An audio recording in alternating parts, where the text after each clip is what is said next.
भारत के सभी विभिन्न राज्यों ने अपना अपना भाषा में नामकरण करके सबने उसको लागू करके चला रहा है, बिना किसी संकट का चला रहा है, जिनके कारण सभी राज्यों में सभी धर्म के लोग मिल करके अपना अपना धर्म, रीति रिवाज, संस्कृति को मना करके एक साथ कुछ साल से जीता है। लेकिन यही धर्म को हमारा अरुणाचल प्रदेश में संक्षेप में चौथा सा हिस्सा कोई सिर्फ लागू किया गया है। इसका पूरा लागू करने के लिए 1978 में ये अनिवार्य किया गया था कि Arunachal Pradesh freedom of religions act, ये आर्टिकल नंबर 25 का ही है, जिनके कारण जिसको राज्य सरकार ने लागू करना चाहिए था, लेकिन सरकारें लागू नहीं करने की वजह से आज हमारा समाज जो है धर्म के नाम पर, जाति के नाम पर, संस्कृति के नाम पर पूरा बिखरा पड़ा है और विभाजित में है।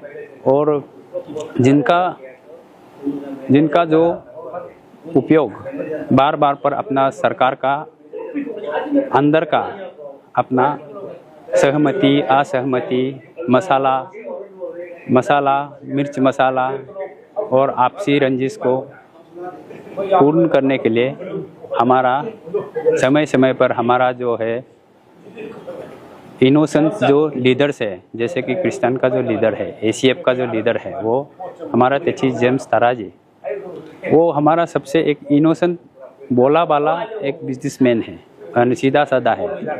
तो हमारा जो प्रेजेंट कानून में जो हमारा जो अभी वो नहीं उसका नज़रिया से देखने से वो नहीं चाहता कि हमारा तेची जेम्स तारा जैसे लोग आके हमारा विधायक बन करके हमारा समाज को सेवा करे।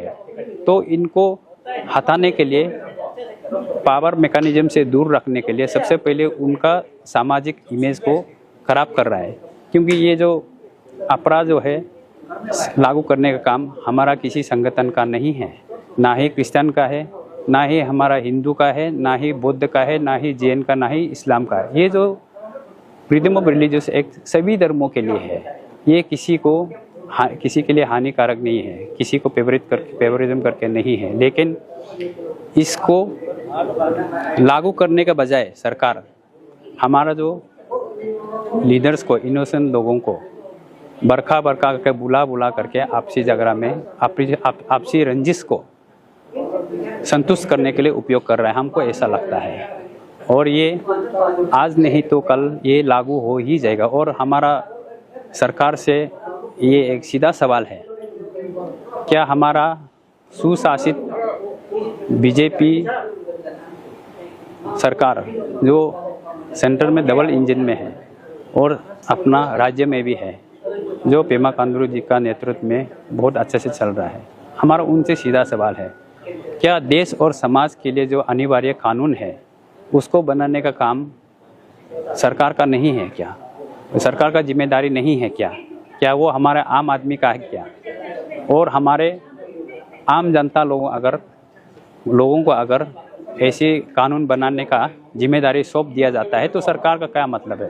अपना सरकारी तंत्र को बंद करके ये हमें किसी भी तरह का कानून का प्रक्रिया में बनाने के लिए हमको परमिशन दे देना चाहिए, ताकि हम लोग बना करके सरकार को डाल दे, सरकार उनको मान्यता दे। तो यहाँ पे उल्टा हो रहा है, सरकार अपना जिम्मेदारी ईमानदारी से नहीं निभा रहा है और हमारा जनता को आपस में उकसा करके पूरा ध्रुवीकरण कराने में लगा हुआ है। क्योंकि हमारा जो सबका मन में यही सवाल है कि दोनी पोलो जो है आपका डाइल्यूटेड हो गया है, हिंदू हो गया है। ये अरुणाचल प्रदेश सबसे पहले तो कहाँ का है? दोनी पोलो को मानने वाले लोग अरुणाचल प्रदेश का है। अरुणाचल प्रदेश का अपना स्व जनजाति है, आदिवासी है। वो अरुणाचल प्रदेश कहाँ में है? भारत में है। वो भारत का एक अभिन्न अंग है, अभिन्न राज्य है। तो इसके तहत जो भारत में उत्पन्न हुए सभी पंथ के धर्म, जैसे कि जैन हो गया, बौद्ध हो गया, वैष्णव हो गया, शैव हो गया, जैसे कि सिख हो गया, ये सारे जो है, और इंडिजिनियस फेथ बिलीवर्स हो गया, ये सारे जो है, इसमें से आपका जो है रामायण महाभारत से जुड़े हुए सभी जो धर्म है, ये स्वधर्म है। तो इसी को ही इंडिजिनियस बोला जाता है। और जहाँ तक राम भी इंडिजिनस है, हनुमान जी भी इंडिजिनस है, क्योंकि वो हमारे देश में उत्पन्न होने वाला, हमारा देश का रीति रिवाज, हमारा देश का पहचान है। तो हमारा वो स्वधर्म है और यही स्वधर्म को ही इंडिजिनस बोला जाता है। और इससे विपरीत जो बाहर के जो विदेशी संस्कृति या धर्म है, जिनको हमारे भारत के कुछ लोग जो निभा रहा है, जो अपना जीवन को जीने में उनके कल्चर, उनकी संस्कृति, उनके धर्म को निभाने में अपना जीवन को नष्ट कर रहा है, तो उन लोगों से मैं सीधा यही कहना चाहता हूँ कि स्वधर्म का मतलब को पूरी तरह से अच्छे से लिटरेरी का रूप से भी जाने और सामाजिक रूप से भी जाने, और इंडिजिनस का मीनिंग को भी अच्छी तरह से जाने। डिक्शनरी पे जाइए, पहले तो सामाजिक पे भी जाइए, और इसको लेकर के आप हमारा जो पवित्र जीसस क्राइस्ट के विश्वासियों पर भी मतलब गुमराह करने के लिए ऐसी चीज़ों को उपयोग नहीं करने से अच्छा है। जो हमारा यही कहना है कि हमारा जो भी धर्म है, वो धर्म का संचालन हमारे धर्म गुरुओं द्वारा होने से वो देश और समाज का उत्थान के लिए लाभदायक होता है। और यही हमारा जो धर्म का जो संचालन किसी यूनियन, एसोसिएशन, फोरम जैसे कि एसीएफ फोरम जैसे के हाथों में होगा, तो हमारा धर्म का ध्रुवीकरण तो होगा ही होगा। दूसरा का धर्म को ध्रुवीकरण करने से पहले वो खुद का धर्म का ध्रुवीकरण और खुद के धर्म का मूल सिद्धांतों को नष्ट कर देता है।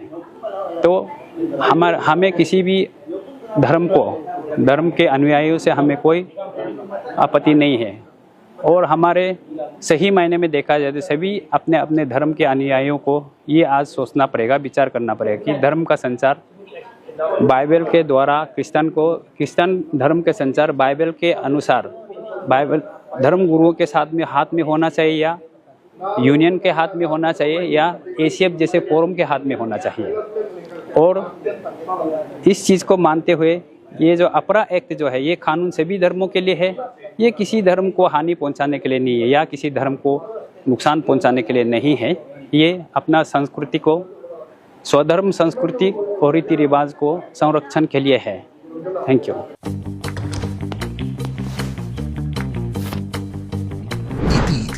The fastest online food delivery service of Arunachal. Download the app